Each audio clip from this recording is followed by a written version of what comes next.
I will talk about how can you find your activity or notifications on your audio Mac app. We go to figure out the solution or know how you can do that on your app. So you just follow this ways, then it's going to work with you.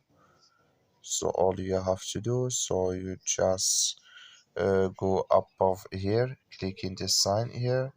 When just click here in this sign, it's going to take you to this list here. So then here you will find all notifications you have.